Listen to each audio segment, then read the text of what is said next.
কয়েক দশক ধরে মাটির নিচে ধিকধিক করে জ্বলছে আগুন।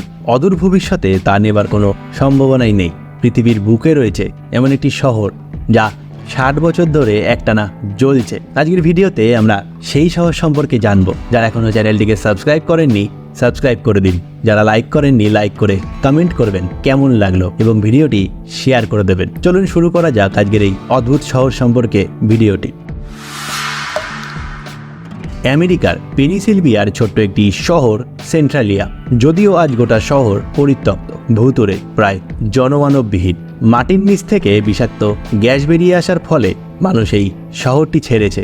সেন্ট্রালিয়ার হাজার হাজার একর জুড়ে ছড়িয়ে থাকা কয়লার খনিগুলি প্রায় 700 ফুট গভীর। এখানকার মানুষের আয়ের মূল উৎস ছিল শহরের চারপাশে ছড়িয়ে থাকা কয়লার খনিগুলো। তার মধ্যে বেশ কিছু খনি ছিল পরিত্যক্ত। বিভীষিকা শুরু হয় 1962 সালের মে মাসে। তবে সেন্ট্রালিয়ার আগুন জ্বালা কিভাবে শুরু হয়েছিল তা কেউই জানেন না। কেউ বলেন ভুলবশত খনির মুখে আগুন লেগে যায়, তাই হয়তো আগুন ছড়িয়ে পড়েছে গোটা শহরে।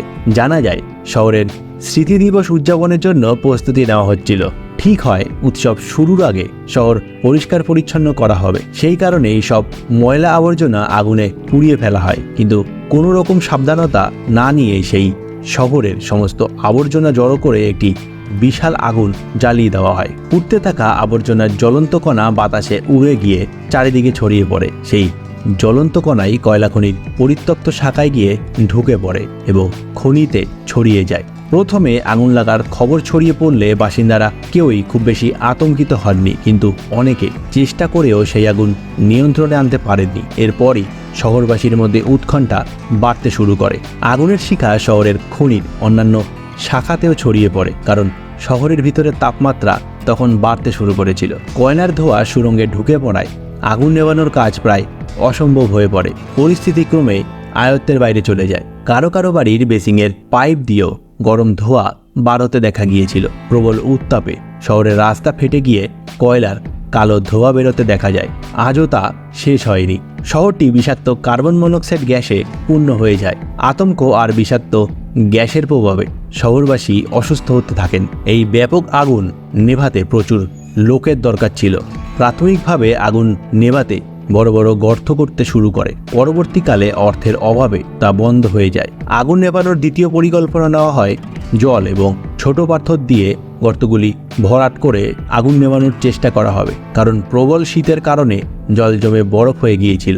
আর সেই চেষ্টাও বিফলে যায়। 1983 সাল নাগাদ পেনিসিলভিয়ার প্রশাসন আগুন নেভাতে 58 কোটি টাকা খরচ করেছিলেন, কিন্তু তাদের সেই প্রচেষ্টাও ব্যর্থ হয়। সেন্ট্রালিয়াকে বাঁচানোর চেষ্টা গত 50 বছরে বারবার করে এসছে সেদেশের সরকার, কিন্তু আগুন আজ অবধি নেভেনি এবং তার উৎস খুঁজে পাওয়া সম্ভব হয়নি। ক্রমাগত ধোঁয়ায় থাকার ফলে সেন্ট্রালিয়ার ঘরে ঘরের বাসিন্দারা অসুস্থ হতে থাকেন। মৃতপ্রায় হয়ে পড়ে পশু পাখি। একই সঙ্গে চারপাশের গাছপালাগুলো আস্তে আস্তে শুকিয়ে যেতে থাকে। বছরের পর বছর জ্বলন্ত কয়লার উপরের মাটি আলগা হয়ে গিয়ে ধস নামতে শুরু করে বিভিন্ন এলাকাতে। 1980 সাল নাগাদ শহরের জনসংখ্যা ছিল 1000-এর কাছাকাছি। 1981 সালে ঘটে আরও মারাত্মক ঘটনা।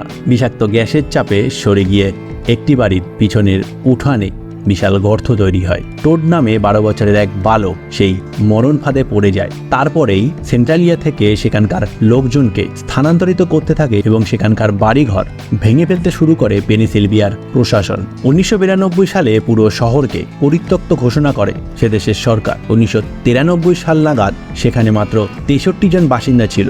2013 সালের মধ্যে সেই সংখ্যাও কমে 10 জন হয়ে দাঁড়ায়। সাধারণত মাটির নিচে থাকা কয়লা খনিতে আগুন জ্বলা বিরল কোনো ঘটনা নয়। পরিত্যক্ত খাদান থেকে নতুন সুড়ঙ্গ কেটে কয়লা তোলার কাজ চলতে থাকে।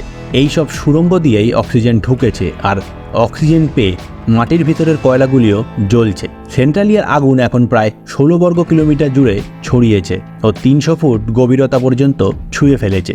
এখানকার পরিত্যক্ত সেসব বাড়িতে উঁকি মারলে হয়তো দেখা যাবে ভাঙাচোরা দেয়ালের ফাটল থেকেও বিষাক্ত কালো ধোঁয়া বেরোচ্ছে। সেন্ট্রালিয়া শহরের আশেপাশে পুরো এলাকা জুড়ে ছড়িয়ে আছে কয়লা খনির অসংখ্য শিরা উপশিরা। কয়লা বোঝাই এই সুড়ঙ্গগুলো কোনোটিতে যে আগুন এখনো জ্বলছে তা খুঁজে পাওয়া প্রায় অসম্ভব।